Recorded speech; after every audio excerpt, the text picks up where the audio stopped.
नमस्कार विद्यार्थी मित्रांनो, तुम्हा सर्वांचं मिस्टर प्रोफेसर या प्लॅटफॉर्मवर मी स्वागत करतो.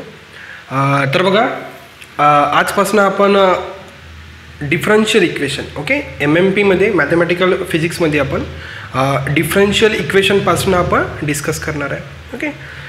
तर बघा, आपण लाईव्ह सेशन सुरू केले होते, परंतु काही तांत्रिक बाबीमुळे शक्य नाही झालं. परंतु काही टेन्शन घ्यायचं नाही. मी जोपर्यंत आहे तोपर्यंत काहीच टेन्शन घ्यायचं नाही. मी जेवढं प्रॉमिस केलं आहे तेवढं पक्का करून देण्याचं मी 100% I will work. Now see, you are all welcome back to the lecture number 1 for the MMP. तर आपण सुरू करणार आहे differential equation. What you are going to start differential equation. Now see, समन नंबर 1 डिफरन्शियल इक्वेशन. ओहो, differential equation. ठीक आहे, आपण लोक ना इक्वेशन या गोष्टीशी परिचित आहे. इक्वेशन या गोष्टीशी परिचित आहे. But what is differential equation आहे की नाही? ठीक आहे, इक्वेशन वी नो, आपण 8वी 9वी 10वीपासून शिकत आहे. परंतु बघा, आता सर्वप्रथम बघा, आता मी काही 2-3 गोष्टी लिहितो. बघा, x + y = 0. दोन गोष्टीमध्ये काहीतरी फरक दिसतो की नाही? x + y आणि x + y = 0. काहीतरी फरक दिसतो म्हणजे काहीतरी वेगळेपणा असणार, बिलकुल असणार. बघा, x + y, this is called as expression. What? Expression. x + y is called as expression because the absence of equality sign. बघा, इक्वॅलिटी साईनचा भरपूर फरक पडतो. बघा, इथे काय आहे ना, x + y = 0. आता बघा, पहिलं एक्सप्रेशन आणि याला काय म्हणायचं? इक्वेशन. याला काय म्हणायचं? इक्वेशन. याला काय म्हणायचं? इक्वेशन. ठीक आहे. एक्सप्रेशन आणि इक्वेशन या दोन गोष्टीमध्ये काय फरक आहे?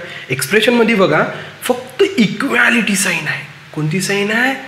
Equality sign. ओहो, म्हणजे या इक्वॅलिटी साईनमुळे एक्सप्रेशन काय बनू शकतो? इक्वेशन. काय बनू शकतो? इक्वेशन. परंतु फक्त इक्वॅलिटी साईन का? नाही.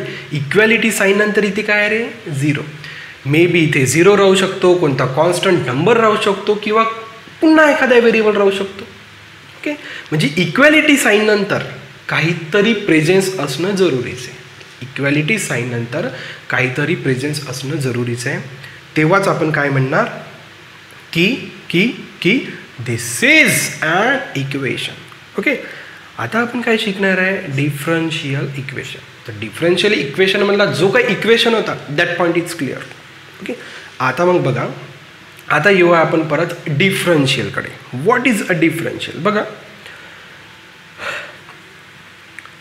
dy/dx + 2xy = 0. बघा, इक्वॅलिटी साईन प्रेझेंट आहे आणि इक्वॅलिटी साईन नंतर काहीतरी आहे म्हणजे इक्वेशन आहे. म्हणजे हा इक्वेशन आहे. परंतु बघा, या एक्झाम्पल पहिल्यामध्ये आणि या एक्झाम्पल सेकंडमध्ये तुम्हाला काय फरक दिसतो रे? सर, इथं हा फरक दिसतो. तर याला काय म्हणायचं रे? Differential term. What? Differential term. म्हणजे एखाद्या इक्वेशनमध्ये जर डिफरन्शियल टर्म जर प्रेझेंट असन, so that equation is called as differential equation. Which equation? Differential equation. म्हणजे एखाद्या इक्वेशनमध्ये डिफरन्शियल टर्म जर प्रेझेंट असणार. When an equation contains differential term, so that differential equation is called as differential equation. Which equation? Differential equation. No problem. Now see, आता बघा, आता हे आपण जे dy/dx घेतलं डिफरन्शियल टर्म. तर मग याला डिफरन्शियल टर्म काय म्हणायचं? का बरं डिफरन्शियल? बघा, काय असते ना की इथे x आणि y व्हेरिएबलचं काय आहे ना? रेशिओ आहे. x आणि y व्हेरिएबलचं काय आहे ना? रेशिओ आहे. सपोज कन्सिडर करा, एवढी लांबी सपोज x आहे एवढी लांबी सपोज एक्स आहे. सपोज या एक्स लांबीमध्ये सपोज मी इथनं इथपर्यंत घेतलं, फक्त इथनं इथपर्यंत, तर बघा हा एक्स आहे, तर मी याला डी एक्स म्हणू शकतो काय रे? ओके, म्हणजे x for large, okay, and D x for small, D x for small. Okay, म्हणजे हा काय डिनोट करताय? Just very small. ओके, जो काही डिस्टन्स राहणार, जे काही मेजरमेंट राहणार. ओके, इथं मेजरमेंट आपण काय घेतलं होतं? लेंथ. इथं मेजरमेंट काय घेतलं होतं आपण? Length. Okay, very small length, that D x denotes very small length. Okay, that's okay. आणि सो आता हा एक्स व्हेरिएबल होता, आपण वाय व्हेरिएबल पण घेऊ शकतो. म्हणजे इथं आपण यालाच आपण काय म्हणू शकतो? परत डी वाय. ओके, म्हणजे हे झाले काय बेटा? जे काही तुम्ही मेजरमेंट घेताय ना त्याचे स्मॉल पार्ट, त्याचा स्मॉल पार्ट. ओके, आता D Y by D x म्हणजे काय रे? आता बघा, सपोज आपण आता हा झाला डी एक्स, ओके, हा झाला डी वाय. ओके, आता सपोज डी एक्सचा काहीतरी इथे पहिला पॉईंट आहे, डी एक्सचा सेकंड पॉईंट आहे, 3 पॉईंट. सपोज पहिल्या पॉईंटवर डी वायनी सपोज काहीतरी व्हॅल्यू दिली. ओके, सपोज ही व्हॅल्यू दिली. ओके ओके, या पॉईंटला. त्यानंतर दुसऱ्या पॉईंटला इथे व्हॅल्यू दिली तिने.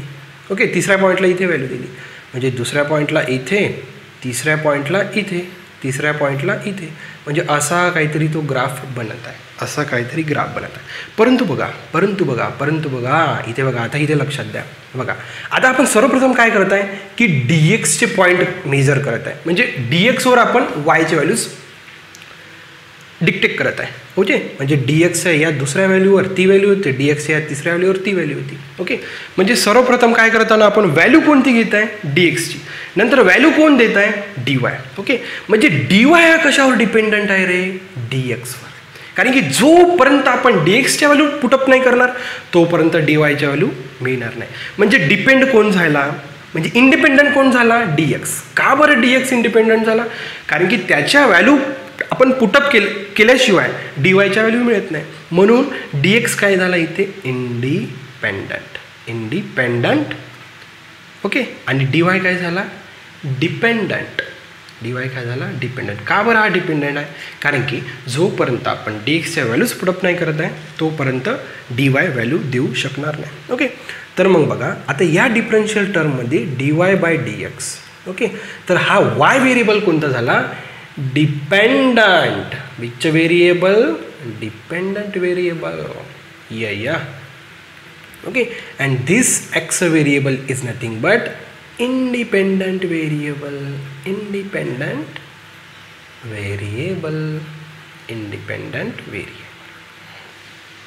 आलं लक्षात? ओके, बघा आपलं इक्वेशन क्लिअर झालं, त्यानंतर डिफरन्शियल इक्वेशन क्लिअर झालं, डिफरन्शियल टर्म पण क्लिअर झाली. त्या डिफरन्शियल टर्ममध्ये डिपेंडंट व्हेरिएबल आणि इंडिपेंडंट व्हेरिएबल. ओके, या 2 गोष्टी आपल्या काय झाल्या? या 2-3 गोष्टी आपल्या काय झाल्या? क्लिअर झाल्या. आता बघा नेक्स्ट, सेकंडली पुन्हा एक एक्झाम्पल घेऊ शकतो आपण की डिफरन्शियल इक्वेशन. बघा, d2y by dt², okay, plus 5 times dy by dt plus y equals to 3. Yes, बघा इक्वॅलिटी साईन आहे. म्हणजे इक्वॅलिटी साईन आहे म्हणजे काय रे? इक्वेशन आहे. परंतु कोणते टर्म्स आहे? बघा, second order differential term, first order differential term. म्हणजे ज्या इक्वेशनमध्ये डिफरन्शियल टर्म्स प्रेझेंट राहतात अशा इक्वेशनला काय म्हणायचं? Differential equation. ठीक आहे, up to this no problem. आता बघा, चला डिफरन्शियल इक्वेशनपर्यंत आपल्याला काही प्रॉब्लेम नव्हता. आता मग डिफरन्शियल इक्वेशनचे आपण काय बघणार? टाईप्स. काय बघणार? टाईप्स. तर बघा, types of differential equation. Types of differential equation. बघा, डिफरन्शियल इक्वेशनचे 2 टाईप्स आहे. डिफरन्शियल इक्वेशनचे 2 टाईप्स आहे. आता हे टाईप्स कशावर बेस आहे? ओके, म्हणजे कोणत्या फॅक्टरवरून म्हणू शकतो आपण की this is ordinary, this is partial. Okay, differential इक्वेशनचे 2 टाईप आहेत. First type ordinary differential equation. Okay, आणि सेकंड आहे पार्शियल डिफरन्शियल इक्वेशन. ओके, पहिला टाईप ऑर्डिनरी आणि दुसरा टाईप पार्शियल. आणि बघा, आता हा जो डिफरन्शियल इक्वेशन आपला टॉपिक आहे तर यामध्ये आपण totally ordinary differential equation, partial differential इक्वेशनचं आपल्याला काय कामच नाही. कारण की आजपर्यंत मी तर कुठे बघितलं नाही की महाराष्ट्र सेटमध्ये पार्शियल डिफरन्शियल इक्वेशनचा क्वेश्चन आला. टोटल आपल्याला फोकस कुठे करायचा आहे, ऑर्डिनरी. परंतु जस्ट आपल्याला माहीत आलं पाहिजे आहे की नाही, टाईप्स ऑफ डिफरन्शियल इक्वेशन. आता हे जे काही मी 2 टाईप्स लिहिले डिफरन्शियल इक्वेशनचे, ऑर्डिनरी आणि पार्शियल. आता हे कशा बेसवर तुम्ही म्हटलं आहे की नाही, तुम्हाला क्वेश्चन येणार की सर तुम्ही कोणत्या बेसवर म्हणत आहे की हा ऑर्डिनरी आहे आणि हा पार्शियल आहे. तर बघा, बेस्ड ऑन, एक minute, based on independent number of independent variable, based on number of independent variable. Okay, म्हणजे बघा पहिला इकडे पॉईंट होणार, म्हणजे ज्या डिफरन्शियल इक्वेशनमध्ये फक्त एकच इंडिपेंडंट व्हेरिएबल राहणार तो कोणता राहणार, ऑर्डिनरी. ओके, म्हणजे only one independent variable, only one independent variable.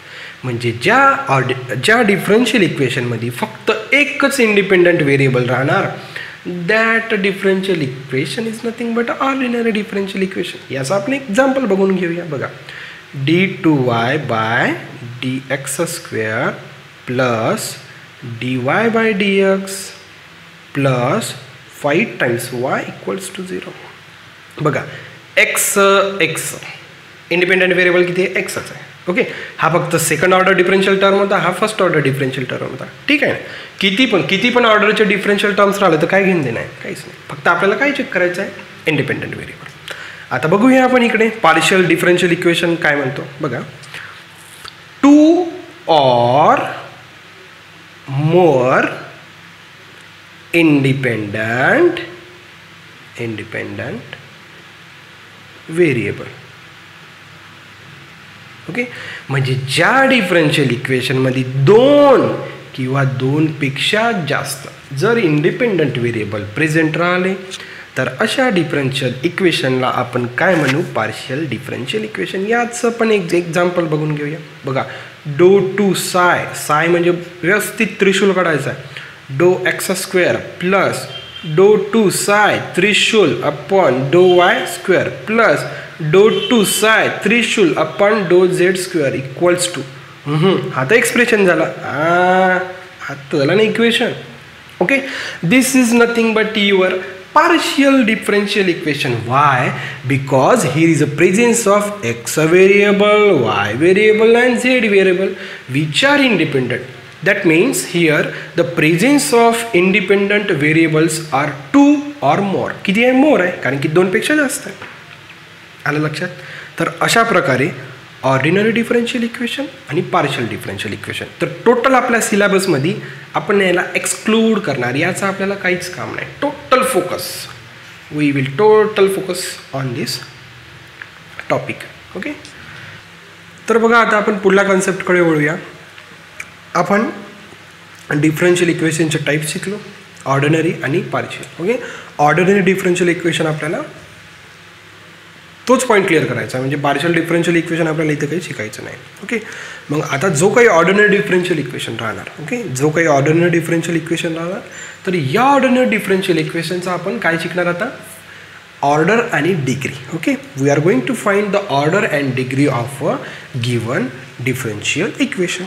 तर बघा, आपला नेक्स्ट आता बघा टॉपिक आहे की order and degree of a given differential equation. Okay, DE for differential equation. Okay, this is our new concept. लक्षात. How to find out the order and degree of a given differential equation. तर बघा, सर्वप्रथम काय करू ना आपण, ऑर्डरची definition लिहून घेऊ. ओके, म्हणजे सर्वप्रथम ऑर्डर शिकूया, त्यानंतर डिग्री शिकूया. तर सर्वप्रथम आपण काय करायचं ना की ऑर्डरचे डेफिनेशन लिहून घेऊया, मग काहीतरी एक्झाम्पल्स घेऊन घेऊया. ओके, तर बघा, डेफिनेशन फॉर ऑर्डर. बघा, the highest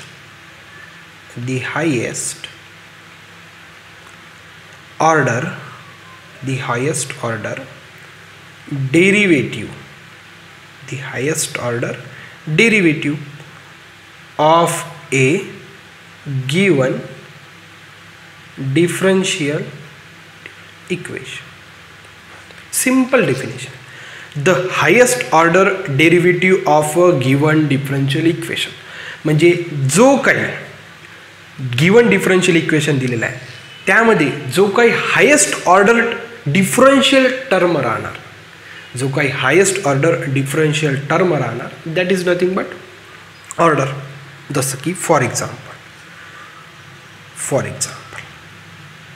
d2y by dx² plus 6y equals to 0. आता बघा सर्वप्रथम काय शोधायचं की जो काही डिफरन्शियल इक्वेशन असतो त्याच्या डिफरन्शियल इक्वेशनचे टर्म्स, डिफरन्शियल टर्म्स शोधायचे. आता या डिफरन्शियल इक्वेशनमध्ये हा डिफरन्शियल इक्वेशनचा टर्म नाही आहे, हा डिफरन्शियल टर्म आहे. तर या डिफरन्शियल टर्म ओके, आता हा किती ऑर्डरचा डिफरन्शियल टर्म आहे? Second order. कोणत्या ऑर्डरचा डिफरन्शियल टर्म आहे? Second order. याला सेकंड ऑर्डरच म्हणतो ना. हे बघा हा झाला first order differential term okay, त्यानंतर हा झाला सेकंड ऑर्डर डिफरन्शियल टर्म, हा झाला third order differential term okay, हा झाला fourth order differential term okay. First order, second order, third order, fourth order, 5, 6, 7 काही पण राहू शकतो ओके. तर मग या डिफरन्शियल इक्वेशनमध्ये किती ऑर्डर, कोणत्या ऑर्डरचा डिफरन्शियल टर्म आहे? सेकंड ऑर्डरचा. म्हणून याची ऑर्डर काय रे? 2. इतकं सिंपल ओके. त्यानंतर बघा पुन्हा एक एक्झाम्पल बघून घेऊया. बघा d2y by dx² plus dy by dx plus 3y equals to 0. आता बघा ठीक आहे, याचं तर आपल्याला काहीच काम नाही आहे, हा डिफरन्शियल टर्मच नाही आहे ओके. मग आपल्याकडे 2 डिफरन्शियल टर्म आहे ओके, 2 डिफरन्शियल टर्म, हा एक आहे आणि हा एक. परंतु डेफिनेशन काय सांगतं रे? Highest order differential term okay. आता यामध्ये हायेस्ट ऑर्डर कोणता आहे? ऑब्व्हियसली 2 आहे, ऑब्व्हियसली 2 आहे. हा कोणता आहे? फर्स्ट ऑर्डर आहे. हा कोणता होता? फर्स्ट ऑर्डरचा टर्म होता ओके. परंतु हा कोणता आहे? सेकंड ऑर्डरचा. म्हणून या डिफरन्शियल इक्वेशनची ऑर्डर काय राहणार रे? पुन्हा एक एक्झाम्पल बघूया आपण, काही हरकत नाही. बघा d4y by dz² plus d3y by dz³ plus 3 times y equals to 4. ठीक आहे, बघा हा डिफरन्शियल टर्म नाही, हे 2 डिफरन्शियल टर्म आहे. परंतु या 2 डिफरन्शियल टर्ममध्ये हायेस्ट ऑर्डर डिफरन्शियल टर्म कोणता आहे? ऑब्व्हियसली. आणि कोणत्या ऑर्डरचा डिफरन्शियल टर्म आहे? अरे फोर्थ, बघूनच सांगू शकतो. म्हणून याची ऑर्डर किती? आलं लक्षात ओके. म्हणजे तुमचा कोणताही तुम्हाला डिफरन्शियल इक्वेशनचा टर्म दिला ओके, तर तुम्ही ऑर्डर फाइंड आउट करू शकता. इथपर्यंत तुम्हाला काही प्रॉब्लेम येणार नाही ओके. आता बघा त्यानंतर शिकूया आपण डिग्री. त्यानंतर काय शिकूया आपण? डिग्री. चलो स्क्रोलिंग डाऊन. नाव सी डिग्री. सर्वप्रथम काय करूया आपण? या डिग्रीची डेफिनेशन लिहून घेऊया ओके. जसं आपण ऑर्डरची डेफिनेशन लिहिली, एक्झाम्पल्स बघितले, डिग्रीचे डेफिनेशन्स लिहिले, एक्झाम्पल्स बघा. द पावर ऑफ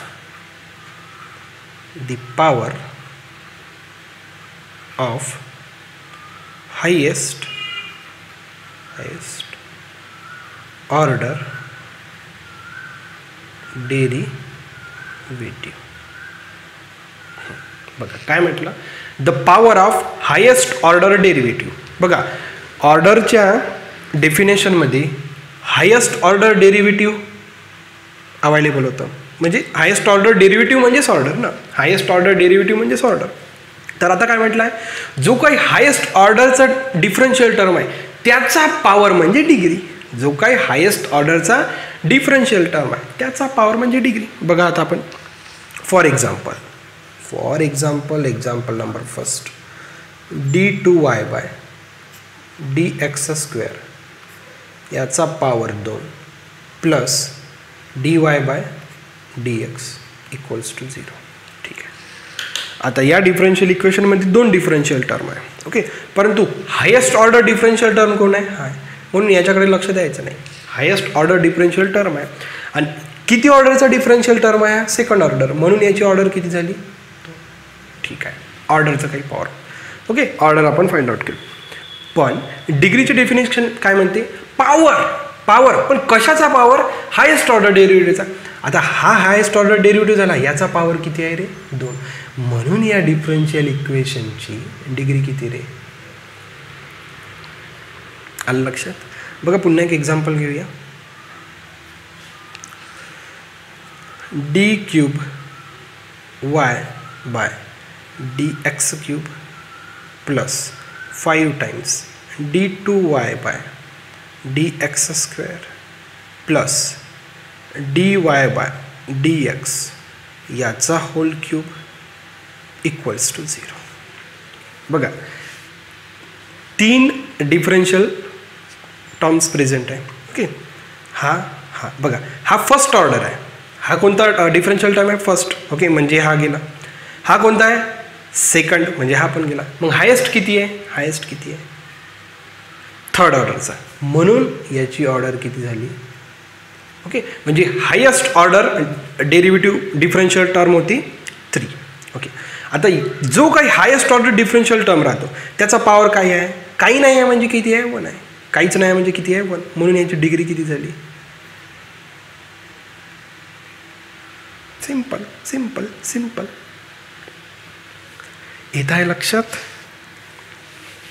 अशा प्रकारे तुम्ही ऑर्डर आणि डिग्रीज फाइंड आउट करू शकता. ओके, परंतु बघा आता ऑर्डर आणि डिग्री फाइंड आउट करताना एक मी नोट लिहून देतो.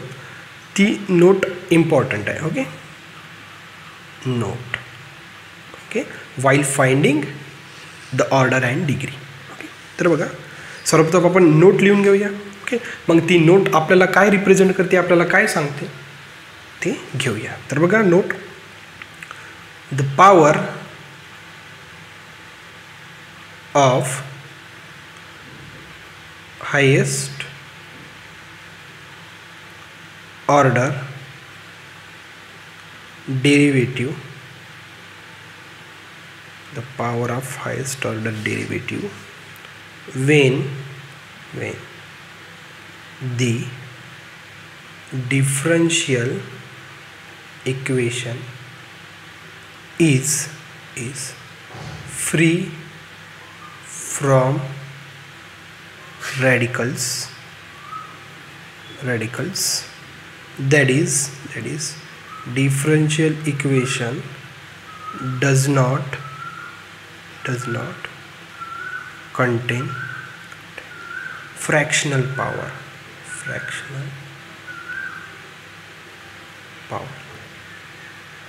बघा आता बघा नोट लिहिली आपण, नोट समजून घेऊया, परंतु एका एक्झाम्पलवरून एक एक्झाम्पल घेऊया. ओके, त्यामध्ये हे जे नोटमध्ये म्हणणं आहे ते त्या एक्झाम्पलनुसार तुम्हाला समजणार जाणार. ओके, बघा एक्झाम्पल घेतलं आपण, d2y by dx square plus 5 times dy by dx याचा power 1/2 plus 5y equals to 0. बघा आत्तापर्यंत तर बघा या एक्झाम्पलकडे लक्ष द्या. तर या एक्झाम्पलमध्ये आपल्याला असं दिसून येत आहे की ठीक आहे, म्हणजे या डिफरन्शियल इक्वेशनमध्ये 2 डिफरन्शियल टर्म प्रेझेंट आहे. ओके, हा फर्स्ट ऑर्डर. ओके, त्यानंतर हा सेकंड ऑर्डर. ठीक आहे. ओके, काही प्रॉब्लेम नाही. परंतु आपल्याला असं लक्षात येत आहे की याचा जो काही पॉवर आहे ना तो फ्रॅक्शनलमध्ये आहे. त्याचा पॉवर काय आहे ना, फ्रॅक्शनलमध्ये. ओके, तर जेव्हा डिफरन्शियल टर्म्सचे जे पॉवर्स ओके फ्रॅक्शनलमध्ये असतात, कसे असतात? फ्रॅक्शनलमध्ये. तर यांना काय म्हणायचं आपण? रॅडिकल्स. यांना काय म्हणायचं आपण? रॅडिकल्स. ओके ओके, म्हणजे जेव्हा एखाद्या डिफरन्शियल इक्वेशनमध्ये डिफरन्शियल टर्म्सचे पॉवर्स काय पॉवर्स फ्रॅक्शनलमध्ये असतात तर यांना काय म्हणायचं आपण? रॅडिकल्स. इथपर्यंत कळलं तुम्हाला? आता नोट बघा. Okay, the power of highest order derivative Wien the differential equation is free from radicals. म्हणजे त्यांचं काय म्हणणं पडलेलं आहे की जो काही डिफरन्शियल इक्वेशन राहणार त्याच्यामध्ये जे काही डिफरन्शियल टर्म्स राहणार, ओके, तर त्यांची पॉवर्स या रॅडिकल्सपासून फ्री पाहिजे, म्हणजे फ्रॅक्शनलमध्ये त्यांना पॉवर नको. Okay, that is differential equation. बघा, that is differential equation does not contains fractional power. म्हणजे डिफरन्शियल इक्वेशनमध्ये जे काही डिफरन्शियल टर्म्स राहतात ते त्यांचे जे काही पॉवर राहतात ते फ्रॅक्शनलमध्ये आपल्याला नको. ओके, मग आता आपल्याला हे रॅडिकल्स काय करावं लागणार? रिमूव्ह, की नाही, त्यांना हवं नाही. ओके, ते नोट काय म्हणतात की ती गरजच नाही आहे, तसं होऊच नाही शकत. तर मग आता हे रॅडिकल्स रिमूव्ह कसे करायचे? तर बघा, आता हा रॅडिकल रिमूव्ह कसा होऊ शकतो? बघा, जर आपण जो काही डिफरन्शियल इक्वेशन दिलेला आहे या डिफरन्शियल इक्वेशनमध्ये जर आपण स्क्वेअरिंग केली, काय केली? स्क्वेअरिंग. बघा, squaring on both side, squaring on both side. बघा, d2y dx स्क्वेअर, ओके, याचा होल स्क्वेअर. प्रत्येक टर्मला आपल्याला काय करायचं? स्क्वेअर. 5चा पण स्क्वेअर. ओके, त्यानंतर dy dx होल पॉवर 1/2 याचा काय करायचा आपल्याला? स्क्वेअर. ओके, प्लस 5y पण काय करायचा? Square equals to 0. ठीक आहे, काय केलं आपण? स्क्वेअर केला. ओके, आता बघा, आता आपण इथे 5चा स्क्वेअर केला आणि इथं 5y स्क्वेअर केला. ओके, याचा स्क्वेअर केला किंवा नाही केला काही फरक पडतो नाही, कारण की आपण ऑर्डर आणि डिग्री डिफरन्शियल टर्म्समधून फाइंड आउट करतो. ओके, ऑर्डर आणि डिग्री डिफरन्शियल टर्म्समधून फाइंड आउट करतो. म्हणून जे काही डिफरन्शियल टर्म सोडून जे काही उरलेल्या टर्म राहतात त्यांना स्क्वेअरिंग लावण्याची काही गरज नाही. ओके, मी लावली, परंतु आपला टाईम सेव्ह झाला पाहिजे, मी यासाठी सांगत आहे. ओके, तर बघा, आता टर्म्स काय रिमेन राहिला? d2y dx स्क्वेअर त्याचा whole power. Okay, plus dy dx. आता बघा, इथे मल्टिप्लिकेशन होणार 1/2 इंटू 2चा. ओके, 1/2 इंटू 2चं जर मल्टिप्लिकेशन झालं, 2 two get cancel, what remains? 1 equals to 0. Okay, बघा, मी ही टर्म आणि ही टर्म काय केली? मी कॅन्सल केली, कारण की त्यांची काही गरज नाही ना. आपण ऑर्डर डिग्री फाइंड आउट करताना त्यांची काही गरज नाही. ठीक आहे, रॅडिकल काय झाला? आता रिमूव्ह. आता बघा, आता या डिफरन्शियल इक्वेशनमध्ये हायेस्ट ऑर्डर डिफरन्शियल टर्म कोणता आहे? हा किती ऑर्डरचा आहे? Second order. म्हणून याची ऑर्डर किती झाली? 2. आणि जो काही हायेस्ट ऑर्डरचा डिफरन्शियल टर्म राहतो त्याची पॉवर किती आहे रे? 2 आहे. म्हणून डिग्री किती झाली? 2. आलं लक्षात? म्हणजे जर डिफरन्शियल इक्वेशनमध्ये जर रॅडिकल्स प्रेझेंट राहिले तर सर्वप्रथम तुम्हाला काय करावं लागेल? तो रॅडिकल्स काय करावं लागेल? रिमूव्ह करावं लागेल. तो जर रॅडिकल्स तुम्ही रिमूव्ह केला तर काय होणार? तुम्ही फाइंड आउट करू शकता. आता रॅडिकल्स रिमूव्ह कसा पण करू शकता. आता इथं स्क्वेअरिंग केली म्हणून रिमूव्ह झाला. कुठं क्यूब करावं लागेल, कुठं 4th करावं लागेल, कुठं 5 करावं लागेल, आहे की नाही? आता बघा, पुन्हा आपण 1-2 एक्झाम्पल घेऊया, म्हणजे तुम्हाला रॅडिकलवरचा प्रॉब्लेमच निघून झाला. बघा, second example, d2y dx square whole power 3/2 plus dy dx plus 5y equals to 0. Radical तर प्रेझेंट आहे, पॉवर तर फ्रॅक्शनल आहे, एवढं ओळखवलं म्हणजे रॅडिकल प्रेझेंट आहे. ओके, तर बघा, आता हा रॅडिकल रिमूव्ह कसा होऊ शकतो? आता बघा, आपल्याला रॅडिकल रिमूव्ह कुठून करायचा राहतो? म्हणजे या पॉवरवरून. ओके, जर या 3/2 पॉवरला जर मी क्यूब केलं, ओके, क्यूब केलं म्हणजे काय? सगळ्या स्क्वेअरिंग जसं केलं ना तसं आपण क्यूबिंग करायचं. जर क्यूबिंग केलं तर हे असं होऊन जाणार.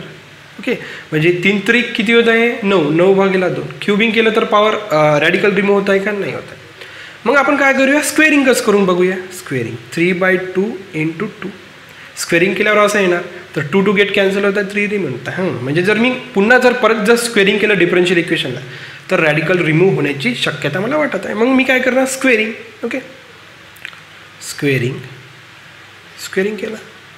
चलो, d2y dx square whole power 3/2 याचा whole square plus dy dx याचा होल स्क्वेअर इक्वल्स टू 0. आता ही टर्म मी काही इथे लिहित नाही. ओके, तर बघा, स्क्वेअरिंग केलं 3/2 इंटू 2 किती येत आहे? मल्टिप्लिकेशन 3.